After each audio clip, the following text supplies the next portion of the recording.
Hello again, this is Dolores Cannon with the Metaphysical Hour. We're starting a little late because we were having some problems with the telephone lines. You know, we always talk about the gremlins get into our programs sometimes, and they do cause problems. But they said they're going to see if their sound's going to be all right, and they may have to make some adjustments while we're on the air, but that's okay. All right, I don't know where the rest of you guys are, but where I am, it's very, very cold. We're really under a cold spell, and I'm sitting in front of a big fireplace trying to get warm as we do this show. And I know all of the eastern part of the United States are having a real bad cold spell, too. But tonight, I'm calling, our guest is clear across the other side of the world. We're talking to England. And I believe you're in Exeter, aren't you? Yes, we are, in the Exeter area. And this is Stuart Wilson and Joanna Prentis. And we're going to be trying to talk to both of them and see if we can get the sound to work. But I appreciate you doing this because I know in your part of the world it's 1 o'clock in the morning. So I appreciate you staying up then to do the show. But let me give out the toll-free number first for anyone who wants.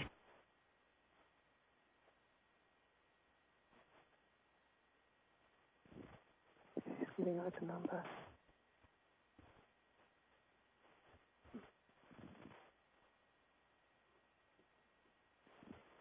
Okay, they just interrupted to tell me there can't be any call-ins tonight because overseas we're using all the lines. So that means we won't have any callers. We will just talk all the way through. Now, before I bring Stuart and Joanna on, I do want to give a little background so the people will have an idea what we're talking about. Some of you who have heard my show, I've done it now for 3 years, and I've talked about my books on some of the shows, know that I've written the book Jesus and the Essenes, and we've mentioned that several times. And in that book, we do talk about Jesus' connection with the Essenes. And, you know, my work is all done with the past life regressions, and that's how I've got my information. And we found out that Jesus and John the Baptist were students with the Essenes back during that time. Now, some of you out there who don't know who the Essenes are, I just want to give a little bit on that before we bring in the guests, because they're going to expand on this. The Essenes were a mystery school that lived, well, they were around long before Jesus came along, but they were taught many mysteries that were not known at that time, hidden knowledge. And they were really founded by the survivors of Atlantis. That's how far back they go. And when we were having contact with them, they were at Qumran in Israel on the Dead Sea.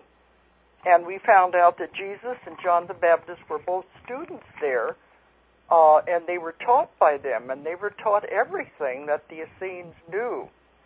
Well, what I found out is Stuart Wilson and Joanna Prentis, they wrote a book that my company has published, and it's called The Essenes, Children of the Light.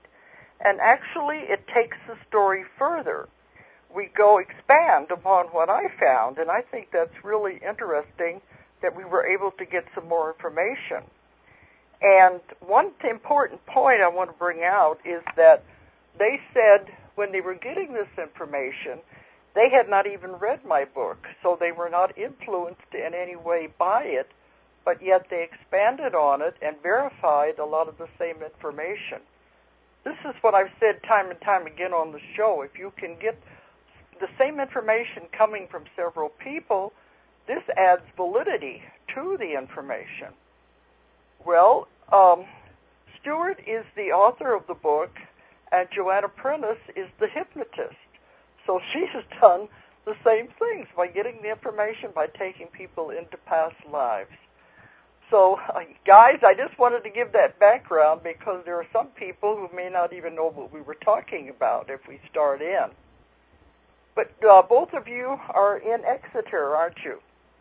Yes, in the Exeter area, in the west part of England. That's right. Okay, so you're on the west side. I know I've been out there, and it in the is West Country. the country. Yeah. Okay, and to me, your sound very soft. We'll have to see if they're going to adjust the sound so we can all get at the same level here. Okay, we'll try and speak up a little too. Okay, all right. Well, before we get into the story, I want you to tell me some of your background, each one of you, so the people will know. I always like to start with people's lives and how they get into these kind of things. Who wants to go first? Yes, I'll go first if you like. All right. I came from a fairly conventional family. I went to a conventional public school in Scotland, and I was in the Air Force doing national service. I did the conventional things, really. And then I went into advertising for a while. I spent 20 years in advertising. And then I left that, and because things were starting to move on into my life, I was starting to get interested in broadly what we would call the New Age. Yeah, metaphysics. Sorry? Metaphysics, uh-huh. Yes, metaphysics very, very broadly. And I lived for a time, a couple of years, in a New Age center just outside of Exeter called the Beacon Center. That's where I encountered Joanna. And in 1990, I came to join her to develop the Starlight Center here. She'd already set it up with her daughter, Titania, but she wanted to develop it and move it on. And a little while after 1990, she got involved in the process of past life regression, and perhaps I should hand over to her at this point and let her tell her story as well. Okay, you go Hello, ahead. this is Joanna Prentis. Yeah, I was born in Bangalore in southern India, and when I was nearly 3, my family returned to Scotland, where I spent my teenage years.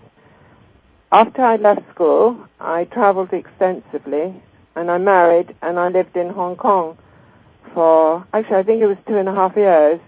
And then after we finished, he was in the army. After we finished in Hong Kong, we moved to Australia, south of Perth, Western Australia, and we had a farm in the bush. And that was where my 3 daughters were born. And it was while I was there that my interest in alternative medicine and education, organic farming, metaphysics, and meditation began. And I worked with homeopathy and radionics. When I returned to the UK, I trained as a Montessori teacher and later educated my 2 youngest daughters at home for a few years.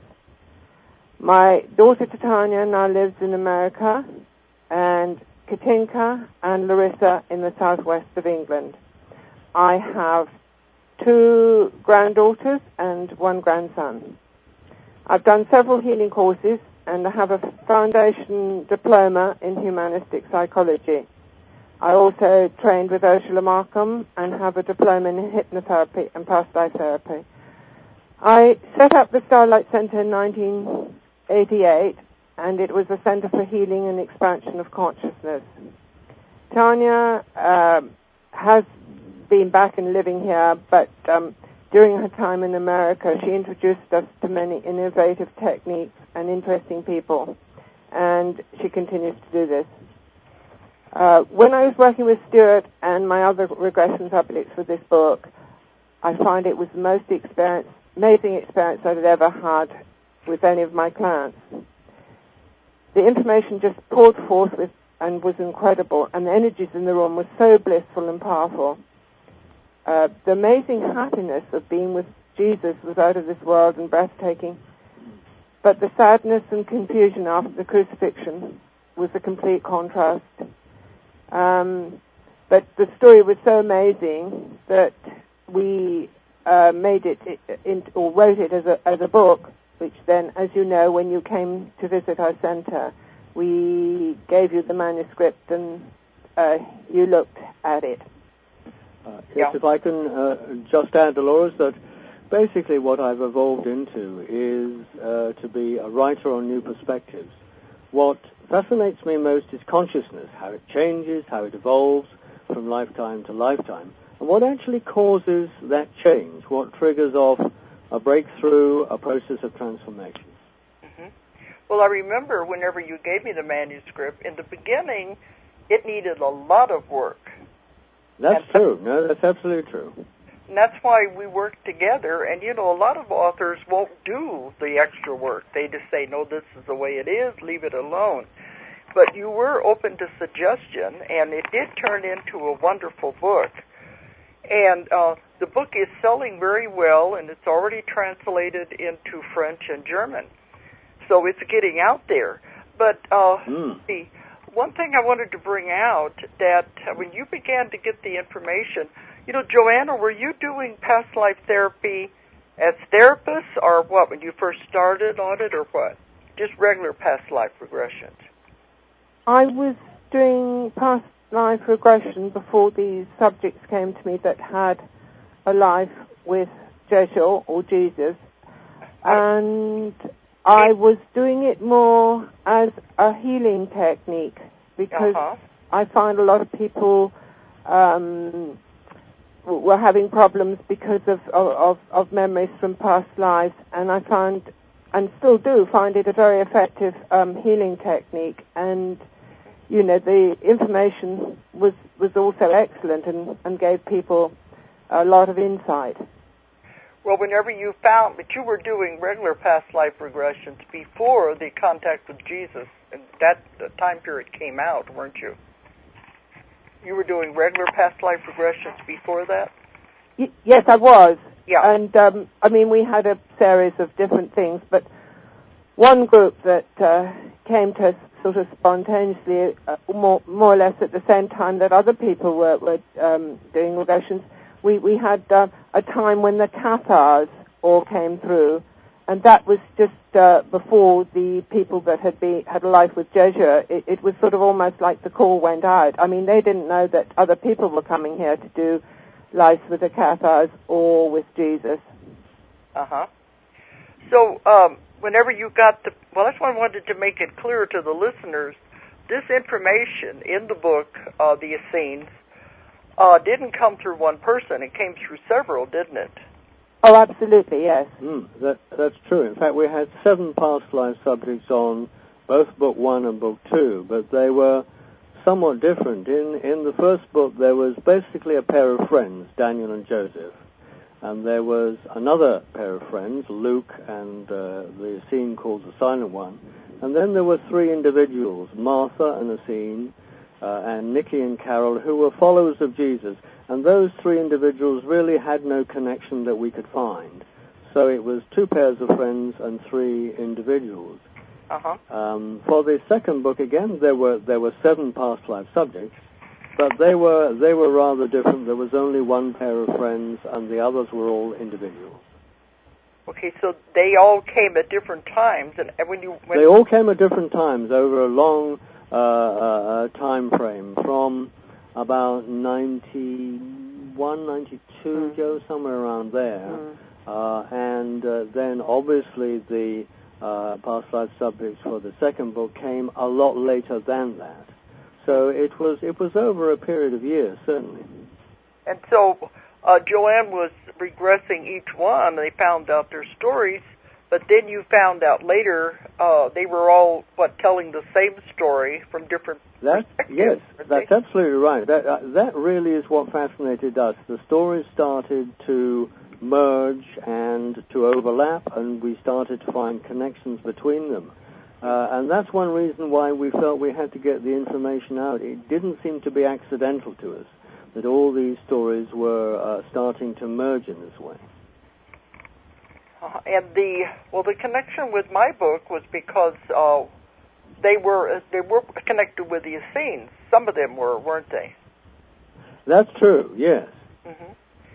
Yes. In terms of the Daniel and Joseph, they were obviously Essenes. Luke and the Silent One were Essenes, and Martha was. The other 2, Nikki and Carol, were simply followers of Jesus.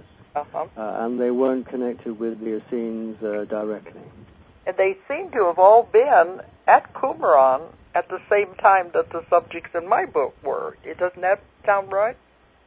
Yes, indeed. They had incarnations about that period. That's absolutely true. Their ages varied a bit, but they all seem to have been adults around the time when Jeshua was doing his main ministry work there.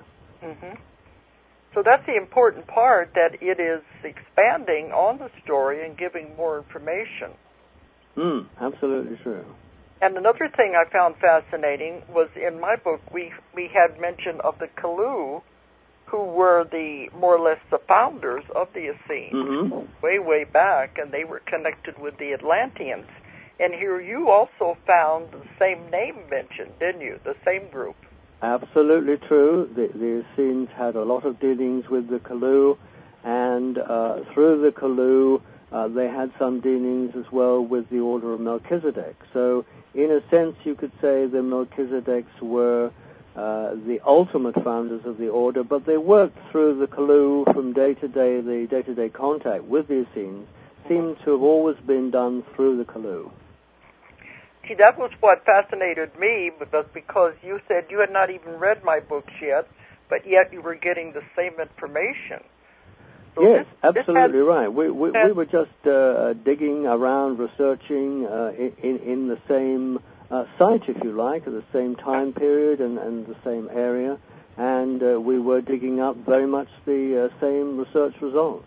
Yeah, so I said that adds validity to it, because neither one of us knew what we were doing there. We were just acting as the reporters here. Yes, that's absolutely true. We were just reporting what happened, what was there, as it was reflected in the consciousness of people who are now living. Yeah. Also, you came in contact with Joseph of Arimathea, too, didn't you?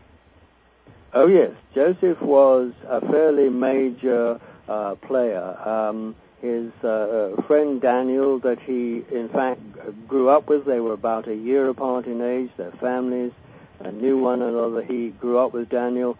Daniel was a stay-at-home in comparison. Joseph made all these journeys because he had to go. He was the owner of a large number of tin mines in Cornwall. Cornwall was the main source of tin at that time. So he made a lot of journeys by ship, and he would come back and tell Daniel how his journey had turned out, how good or bad it was.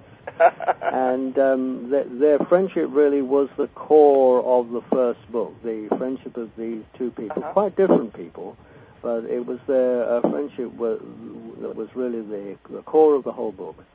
You see, there again, we had found the same information out about Joseph of Arimathea, because that's what I've told people. In the Bible, he's only mentioned the one time, and it just says that the rich man that gave up his tomb, but in our work, found he was much more than that. He was Jesus' uncle.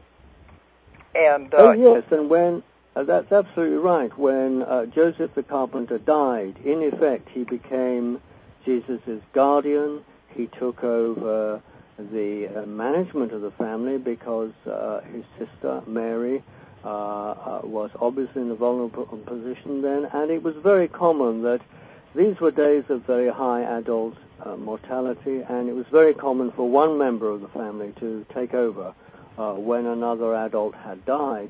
So this was fully in line with their customs at the time.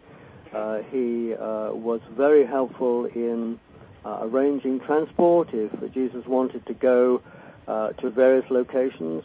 Joseph had a very large fleet of commercial ships, because he needed to transport the tin from Cornwall to various ports for the whole Roman army. It was a basic military requirement at that time. You needed tin in order to make bronze. The Roman army could not function without bronze.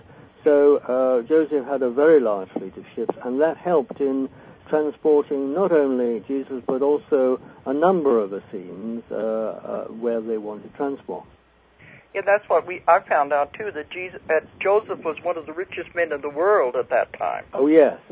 Oh, yes. The biblical reference to him is very much an understatement. He was not only an industrialist on the scale of Rockefeller. He owned most of the tin mines in Cornwall, which was the only major source of tin At that time, the mines in South America hadn't been discovered at that point. He was not only an industrialist, he was also, like Aristotle Onassis, a major ship owner. He had this enormous commercial fleet which took the tin from Cornwall basically to wherever the Roman army needed it. Any Roman port that required tin, Joseph would supply it, and he had a remarkable reputation amongst the Romans. The Romans didn't think the Jews on a whole were very efficient, but Joseph was efficient. If he promised a delivery of tin to a certain port, then he delivered on that. Mm-hmm. And this was the way that Jesus went all over the world, too, in the missing years, because he traveled with his uncle to these different places. Yes, absolutely right. The shipping was available. They even, as we learned later on, they even had, when traveling overland across Gaul, what is now France, they even had a Roman escort, because the Romans were interested in safeguarding their tin supplies. Mm-hmm. So you could go quite safely around the world of that time with Joseph, simply because he had absolute backup from the Roman army. And it was like a disguise that Jesus just went along with his uncle, like on the trips. They didn't really know he was going to be taught by the different wisest people in the world. At that time, that he was actually going to these teachers, and Joseph was taking him to these places under the guise of just going, on the trips with him. That's absolutely. What I. Yes, it was a very convenient arrangement. It worked out very well. Yeah, but Jesus was actually taught by these people all over the world before he started his ministry. That's absolutely true. And for example, the Druids have been perhaps given a very bad press by the Romans, who tried to make out they were absolute barbarians. In fact, they had a very sophisticated culture in Britain at that time. They had the equivalent of universities where people would spend up to 20 years having a very thorough training. It was a completely oral tradition, so there was nothing written down. You had to memorize everything. That's why it took so long. It was a very thorough training. But it was a very sophisticated training, and the Druids actually drew a lot of their information from Pythagorean teachings from Greece. So it was not a minor barbarian offshoot. It was very much part of the center of European culture at that time. Yeah, this is the same thing that I found also, that they were. It was like one of the largest universities in the world at that time. And that they were not barbarians. They had a great deal of intelligence. And Jesus was taught by them. That's one of the... Oh, yes. He got a great deal from the wisdom traditions in various parts of the world, and that's something that's been underplayed, really. The early church fathers were really keen to promote the idea that Jesus needed no teaching, no training. He just arrived knowing everything. And it really was more complex than that. Yeah, that's what I've always said. They make it like he just appeared one day with all of this knowledge, being able to do all these miracles, not knowing he had been trained and taught by the wisest people in the world.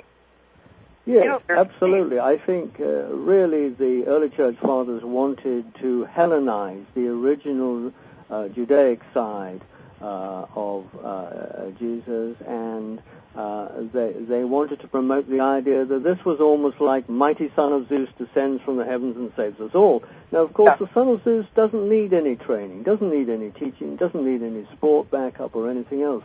And it wasn't like that. It simply wasn't like that. Well, that's what I found. There's many, many stories that I think belong in the Bible, because a lot of them were miracles, but they have been intentionally left out of the whole story of Jesus. And you found that also. I think in your work you found the same thing. That's probably quite right. I think there was an adaptation of the teachings to make it more impressive, more magical, more Hellenic, in order to strengthen the hand of the early church fathers. I don't entirely blame them for that. They were surrounded by pagan religions that must have seemed very powerful and very threatening to them. They had to make sure that Christianity survived. you can't entirely blame them for trying to move it in a direction that they probably thought was safer. But in doing so, they actually came away from the Judaic roots, which is really the source of everything that Jesus taught. Mm-hmm. But there was really so much more to it.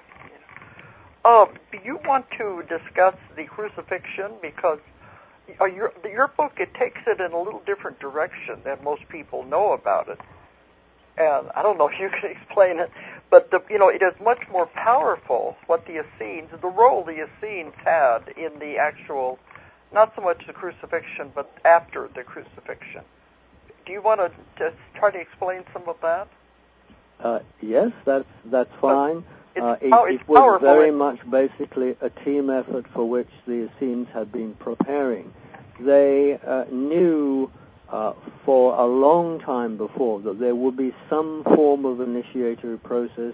They might not have known precisely when it would occur. Their teacher of righteousness would arrive. There would be a process that needed a lot of help and support by them. They had set up what we would call a ley line system with interlinking triangles to focus the energy to give support on the higher levels to Jesus when he was on the cross. They had groups meditating in all the main Essene communities to feed in support on other levels. So the whole thing was a team effort. It was not a solo performance. It was a team effort.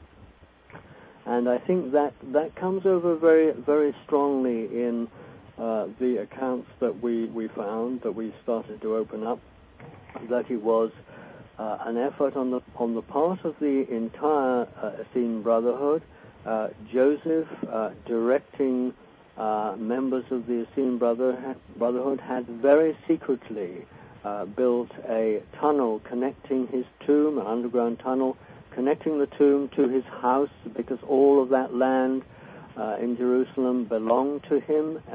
He was a very rich man, as we've already said. He had lots of property. That was one of his properties.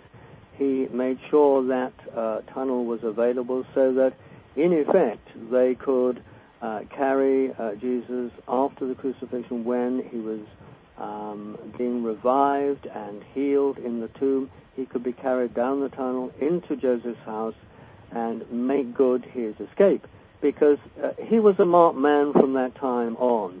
Had the Pharisees discovered that he did indeed survive, there would have been soldiers going out on the behalf of the Pharisees and the high priest of the temple in Jerusalem to make sure he did not survive very long beyond that point.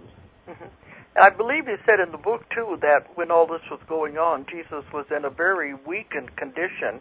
He really had come very close to death, didn't he?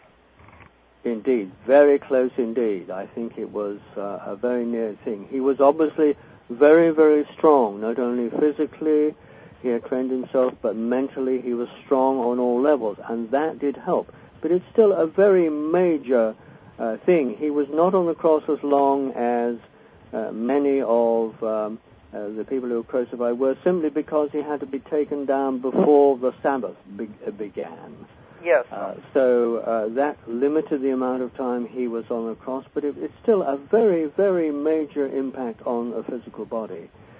He had an enormous amount of healing by healers who, again, were brought in through this underground passage from Joseph of Arimathea's house, along the tunnel into the tomb, and a healing process occurred in the tomb. And actually we have, interestingly enough, in the second book, we got much more information from Laura Clare, the sister of Jeshua, who played a major role in the healing process, because she was, in effect, the herbal expert who looked after that particular aspect of healing, although there were other healers who, like Luke, was very highly skilled in crystals, and that was another aspect of the healing process in the tomb. And also the Essenes were trained in healing, but they had to keep their part in all of this very secret, so that no one would know what they were doing. Like you said before, when the crucifixion, and they were meditating, and all of them in the network, it all had to be very secret. Oh, extremely secret. And the fact they had built a complete ley line system with triangles over a long period of time, something like 150 BC, when the first Essene communities were set up on the direction of the Kalu. And even in the very early stages of the Essene communities being set up, they realized they had to give priority to developing this energy system. So they were working in terms of decades, if not hundreds of years. The Pharisees were working in terms of day to day. And if you work in terms of decades, you can always keep a step ahead of the people who are just thinking from day to day. So there's a whole other, when we say stories or group of information that the average person, no matter how many years they've gone to church and studied the Bible, there's a whole lot of information they don't have access to. And I think this is important that this is getting out. But let's talk about Mary Magdalene, too, because we also found the same information on her. That, the church wanted to, I think they talked about her being a prostitute, and they tried to play her down, just like they did the Druids. Without realizing the power that she did have. Now, the second book that Stuart Wilson and Joanna Prentis have written, and we just published it just came out, is called The Power of the Magdala. And Mary Magdalene is mentioned in the first book, but she's also more or less like the center figure in the second book, isn't she? She is. But one thing I think that I found also is that the other disciples were jealous of her because she was not a prostitute. She was actually an Egyptian priestess. She had a tremendous amount of training and knowledge. That's what that's certainly true. I mean, she had an extensive training. There was a problem with that. A lot of that training occurred in the Temple of Isis at Alexandria in Egypt. And to become a priestess, in fact, she was not only a priestess, she was a high priestess of Isis, was a wonderful thing, and it established her in a very strong wisdom tradition with a very extensive lineage into the past. The problem was the conventional Jews didn't accept that, and they were very negative about it. A priestess of an alien, heathen cult would not go down well with the average Pharisee. They would be deeply, deeply suspicious of that. And I think it created problems for Mary over a long period of time. She was a very powerful and empowered woman with drawing upon a very deep wisdom tradition. But she had her training in Egypt and not in Israel. That was the problem. And also the other disciples, being men, were jealous of her, because especially her association with Jesus, because what I've heard that he could talk to her because she understood metaphysics. Yes. And they were jealous of this relationship because they were able to have had so much in common. But was it Peter or Paul that was the most jealous? It was Peter. Paul really wasn't involved in the early group around Jesus. He didn't know Jesus before the crucifixion. He came latterly on the scene. It was Peter, you're quite right, it was Peter. Peter apparently had, there's evidence that he had difficulties in dealing with any empowered woman. He had real difficulties with Helena Salome, who was the sister of Mother Mary. He had major problems with Mary Magdalene from the very beginning.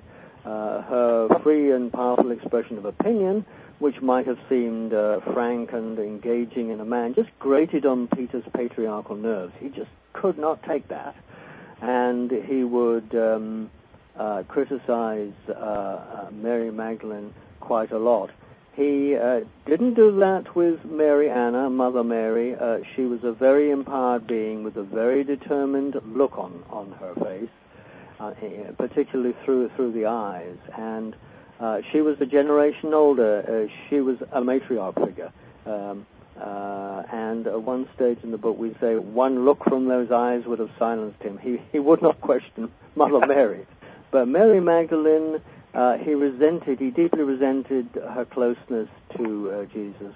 He wanted to promote the interests of the male disciples and diminish the importance of the women. And I think above all, he just could not bear the thought that Jesus could be telling Mary Magdalene things that he the obvious leader in his eyes, at least of the male disciples, needed to know. He wanted to be the top of this tree, and Mary was inconvenient. She was just in the way. Yeah, and he was sharing things with her that he didn't share with Peter. Yes. But one of the things that I found in my work, too, and that's why I really like about the second book, Power of the Magdala, is that Jesus did have many, many women disciples. And this has been totally ignored by the church. They have taken all reference to them out altogether.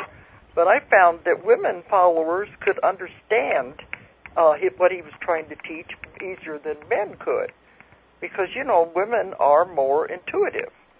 But let's talk about the women disciples, because you found, what did you find, 12 or 13? 12. We've got a list of the first circle of 12, headed up by Mother Mary, Mary Anna, and her second in command, if you like, was Mary Magdalene. And then there was Helena Salome, who was the sister of Mary Anna. Helena married Lazarus, also called Zebedee, and their sons were John and James, who were also disciples, of course. Then there was another sister of Mother Mary called Mary Jacobi.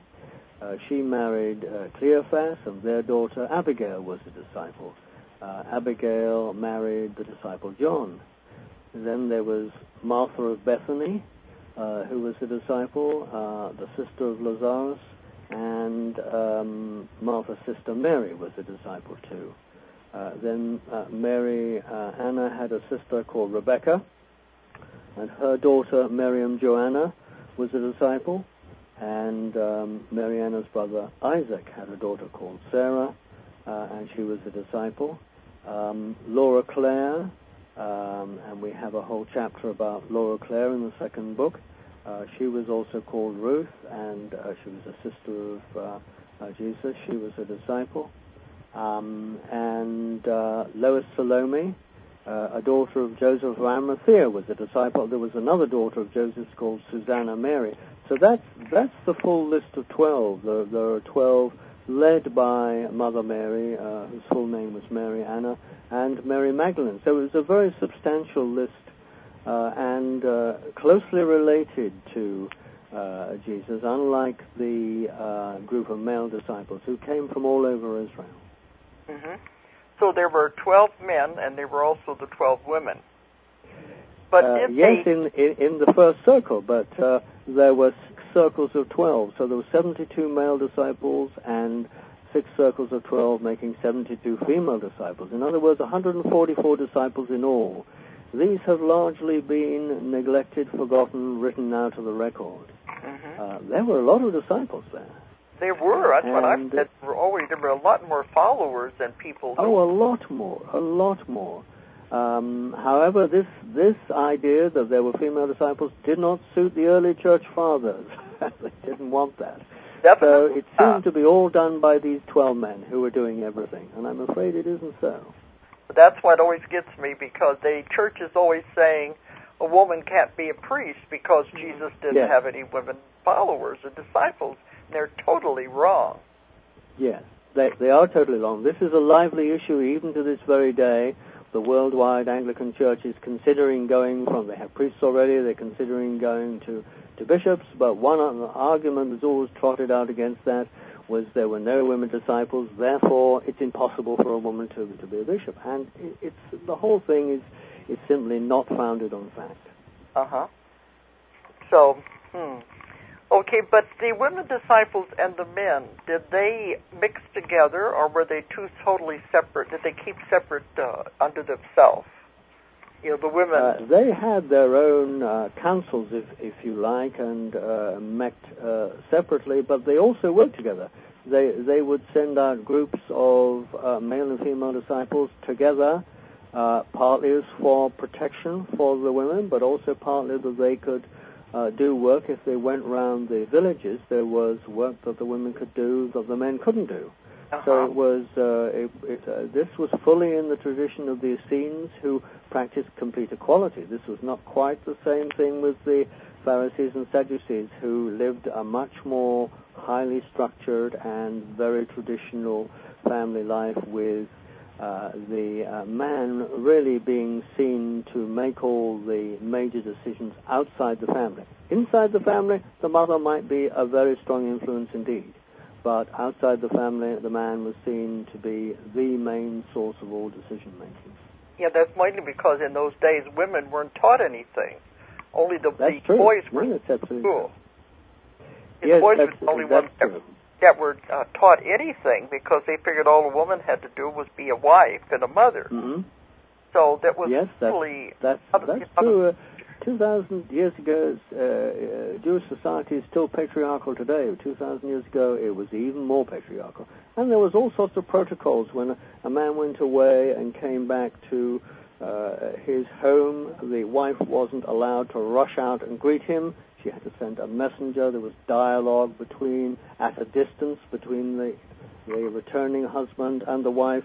And it was all governed by protocol. This is the lives of the Pharisees and Sadducees. The Essenes didn't believe in that. They lived in a much more simple way, a much more direct way. We would say a much more democratic and modern way. But that was one reason why they were deeply resented by the Pharisees. The Pharisees felt the Essenes were undermining the old traditions that had dominated Judaic society for so long. Yeah, that's what I found. That was one of the reasons why Jesus treated women differently, was because the Essenes treated women as equals. Absolutely as equals. And there were some of the major teachers in Qumran. The head teacher on the mysteries was a woman. She was just the best teacher for the job. She did that job superbly. And there were, throughout the Essene communities, there was quite a number of very powerful and very effective women teachers. And see, that was another amazing thing, is that we found the same names for the teachers in my book, in your book also, the ones, especially the teacher of the mysteries. So here again, I know we're getting the same information. That's right. But in my book, They Walked with Jesus, when Jesus went to the villages of the lepers to heal, he had followers that knew herbs. They knew how to do dressings and bandages. So they all had their own thing to do. He had men that would do the carpentry work and things like that for the lepers. So each one had their own job. So that's what I found, the same thing, that he did have women with him. So I think this is important information that does need to get out, because it's all been suppressed for too many years. And it's amazing we have to get it in this way. It shows nothing is ever lost. Every life you ever lived, it's still there. You just have to uncover it.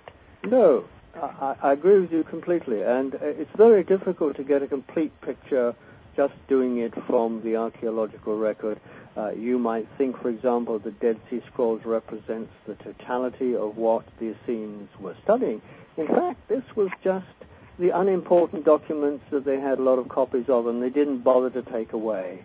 They just stored it in the cave, thinking they would probably come back for it. But they had a wide range of scrolls and documents from all over the Middle Eastern area at that time. They had Pythagorean material from Greece. They had Zoroastrian materials from Persia. They had lots of very interesting mystery school information from Egypt. But these were the more dangerous documents. These were the documents that would be a hazard to the life of any Essene if the Pharisees had caught them with them. So these documents were got out of Israel very quickly after the crucifixion. They were taken to Alexandria. They were taken up to Damascus. They were just moved out of Israel. And the few remaining duplicate documents that they had lots of copies, they were found. They were left behind in the caves and found at Qumran, but not the really important material. That was moved out long before that. Yeah, because when they found them, the scrolls in the caves, some were in the clay jars, but other ones were just scattered around the caves, and they had to piece these together, and they're still piecing them together. So you think those are the ones that were just common knowledge then?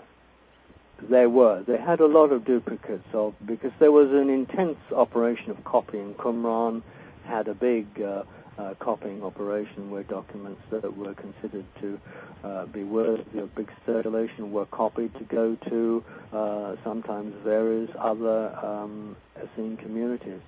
So yes, it was a fairly major operation, and that's why duplicates of these things turned up.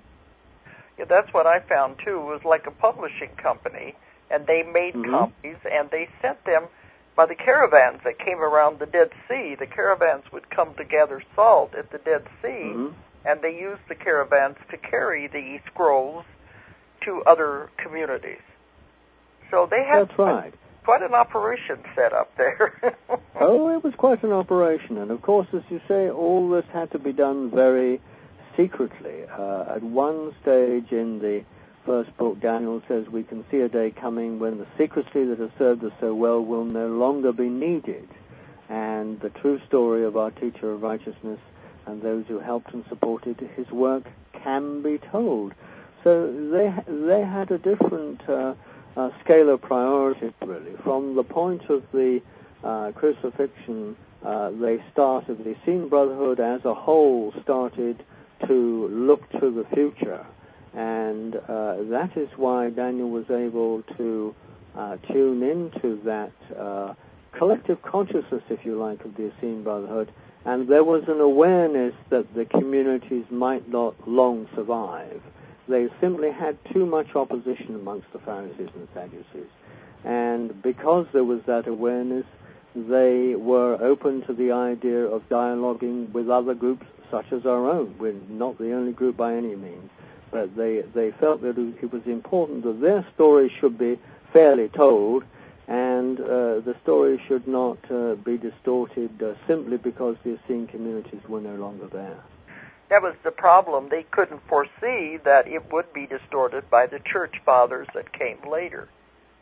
Yeah, absolutely. And as I say, the church fathers had their own agenda. It was a highly patriarchal agenda.